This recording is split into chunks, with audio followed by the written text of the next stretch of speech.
Karaikudi sisters viewers எல்லாருக்கும் வணக்கம். இன்னைக்கு ஒரு நான்வெஜ் ரெசிபி தான் பார்க்க போறோம்.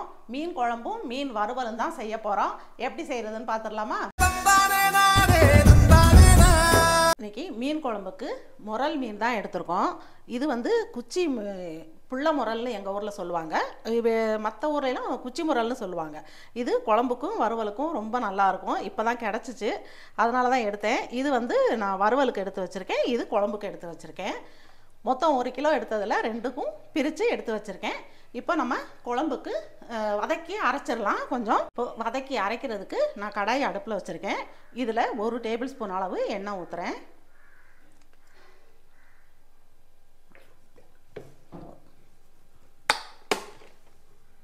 எப்பவும் ஒரே மாதிரி வைக்கிறதுக்கு இந்த தடவை கொஞ்சம் வித்தியாசமாக நம்ம எல்லா மசாலாவும் அரைச்சி வைப்போம் அப்படின்ட்டு இன்றைக்கி அதை வச்சு காட்டுறேன் நான். இதுவும் ரொம்ப நல்லாயிருக்கும். எண்ணெய் காஞ்சிருச்சு. இதில் நான் 1 கைப்பிடி சின்ன வெங்காயம் சேர்க்குறேன். இந்த அளவு சின்ன வெங்காயம் போடு. இந்த குழம்பு கொஞ்சம் தண்ணியாக தான் வைக்கணும். லேசாக வதக்கிடும். இதிலேயே ஒரு 4 பல்லு வெள்ளைப்பூடு. வெங்காயம் கொஞ்சம் வதங்கட்டும். ஒரு 2 தக்காளி, ஒன்று கொஞ்சம் பெருசு, ஒரு சிறுசு. இந்த தக்காளியும் இதில் சேர்த்துட்றேன். சேர்த்துட்டு கொஞ்சம் கருவேப்பிலை. இதையும் வதக்கிட்டு நம்ம மசாலாவையும் இதிலையே சேர்த்து வதக்கிடலாம்.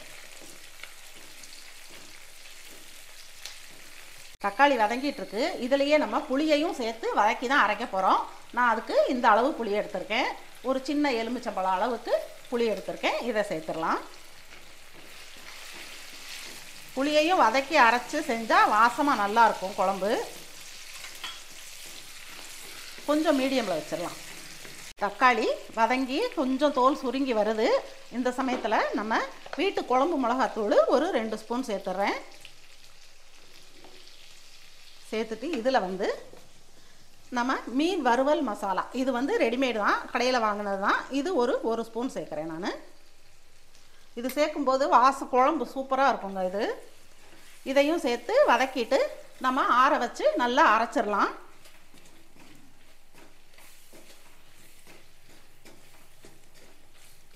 லேசாக வதக்கினா போதும். மசாலா இந்த அளவு வறுத்தா போதும். நான் சிம்மில் தான் வச்சு வறுத்துட்டு இருந்தேன், கருகக்கூடாது. இந்த அளவு வறுத்தா போதும். இப்போ நம்ம இதை இறக்கிட்டு நல்லா ஆற வச்சுட்டு நல்லா நைஸாக அரைச்சிடலாம். அரைச்சிட்டு அதுக்கப்புறம் குழம்பு தாளிக்கலாம். ஆஃப் பண்ணிடுறேன். மீன் வறுவலுக்கு இப்போ இதில் எல்லாம் பவுட்ரு எல்லாம் சேர்த்து நம்ம பெரட்டி வச்சிடலாம். இதுக்கு மீன் வறுவல் மசாலா இது ஒரு 2 ஸ்பூன் போடுறேன். ஃபுல்லாக தான் எடுத்து போடுறேன், 2 ஸ்பூன். இதுக்கு கொஞ்சமாக மஞ்சள் தூள். இதே மாதிரி ஒரு ஸ்பூன் காஷ்மீரி மிளகாய் தூள், கொஞ்சம் கலருக்காக தான் 1 ஸ்பூன் போடுறேன். இதில் உப்பு, இந்த வறுவல் மசாலாவில் உப்பு அவ்வளோ இருக்காது, அதனால தான் உப்பு சேர்த்துடலாம். 2 போதும். பார்த்துட்டு அதுக்கப்புறம் சேர்த்துடலாம். நல்லா பெரட்டிடலாம். லேசாக தண்ணி தொளித்து நம்ம பெரட்டினோன்னா அதெல்லாம் நல்லா ஒட்டிக்கும் தண்ணி.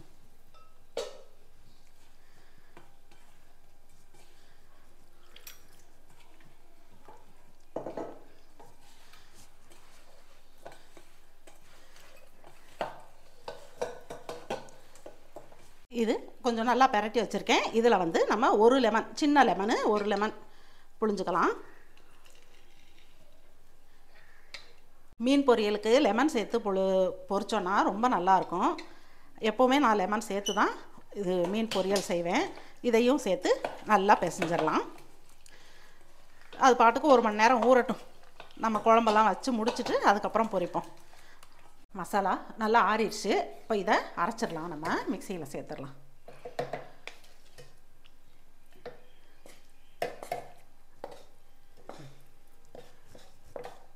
இதுலேயே கொஞ்சம் தண்ணி ஊற்றி அலசி ஊற்றிடலாம். மசாலா ஒட்டி இருக்கு.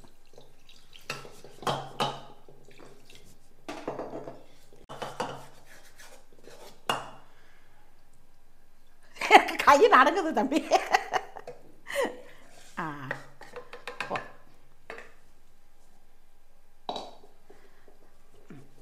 இதை நல்லா நைஸாக அரைச்சிட்டு நல்லா நைஸாக இந்த அளவு அரைச்சிருக்கேன்.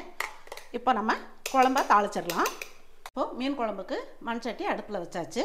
இதில் ஒரு 1.25 அளவு குழிக்கரண்டிக்கு எண்ணெய் ஊற்றிக்கிறேன்.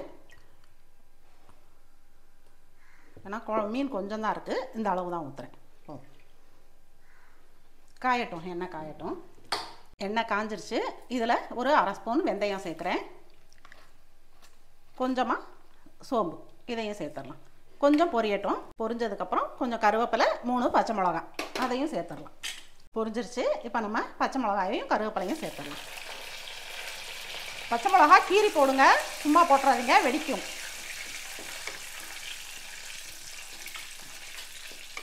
கொஞ்சம் வதங்கின உடனே நம்ம மசாலாவை சேர்த்துடலாம். கொஞ்சம் தண்ணி ஊற்றி மிக்ஸ் பண்ணிக்கிறேன். இது இங்கே வச்சு மிக்ஸ் பண்ணணுமா? இல்லை, வேண்டாம். அரைச்ச மசாலாவை ஊற்றிடலாம். நான் கொஞ்சம் தண்ணி சேர்த்து மிக்ஸ் பண்ணி ஊற்றுறேன். அப்புறம் தேவையான அளவு தண்ணி சேர்த்துக்கலாம். இப்போது தண்ணி சேர்த்துடலாம். குழம்புக்கு தேவையான அளவு தண்ணி.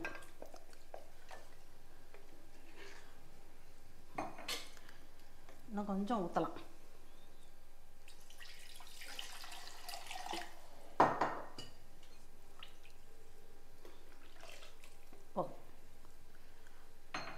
இப்போது உப்பு சேர்த்துடலாம். இன்னும் உப்பு சேர்க்கலை.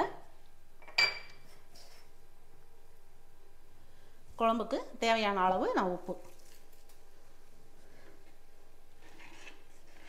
தண்ணி இந்த அளவு ஊற்றிருக்கேன். கரண்டி எடுத்துக்கிறேன். இந்த அளவு தண்ணி ஊற்றிருக்கேன். நல்லா குழம்பு கொதிக்கட்டும், எண்ணெய் பிரிஞ்சு வரட்டும். அதுக்கப்புறம் நம்ம மீன் சேர்த்துடலாம். நல்லா கொதிச்சு வந்துருச்சு. பச்சை வாசனையெல்லாம் போயிடுச்சு. இப்போது இந்த ஸ்டேஜில் நம்ம மீன் சேர்த்துடலாம். இப்போ மீனை இப்படி முழுசாக தான் போடுறேன். இப்படி சேர்த்துடலாம்.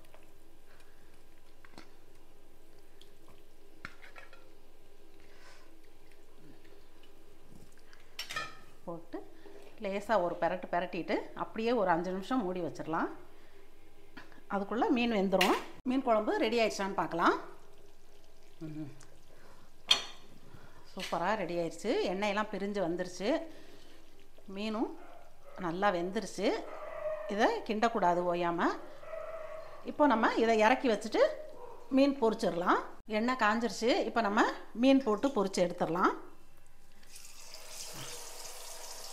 எண்ணெய் நல்லா காஞ்சிருச்சு.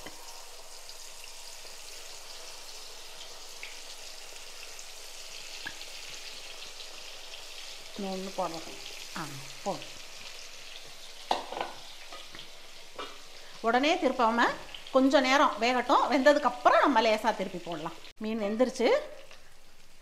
ரொம்ப கருக விடக்கூடாது, ஏன்னா சின்ன சின்ன மீனால் சீக்கிரமாக வெந்துடும். இப்படியே எடுத்துடலாம்.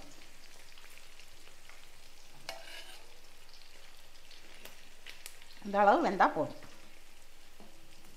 சூப்பரான மீன் குழம்பும் மீன் வறுவலும் ரெடி ஆயிருச்சு. எப்போவுமே ஒரே மாதிரியே நம்ம வைக்காமல் இந்த மாதிரி வித்தியாசமாக கொஞ்சம் மசாலா அரைச்சி வச்சா இதுவும் ஒரு நல்லா சூப்பராக இருக்கும். இதே மாதிரி நீங்களும் உங்கள் வீட்டில் ட்ரை பண்ணி பார்த்துட்டு எப்படி இருக்குன்னு சொல்லுங்கள். இந்த வீடியோ உங்களுக்கு பிடிச்சிருந்துச்சுன்னா லைக் பண்ணுங்கள், ஷேர் பண்ணுங்கள், சப்ஸ்கிரைப் பண்ணிவிட்டு பக்கத்தில் இருக்கிற பெல்லை கிளிக் பண்ணிடுங்க. பாய்.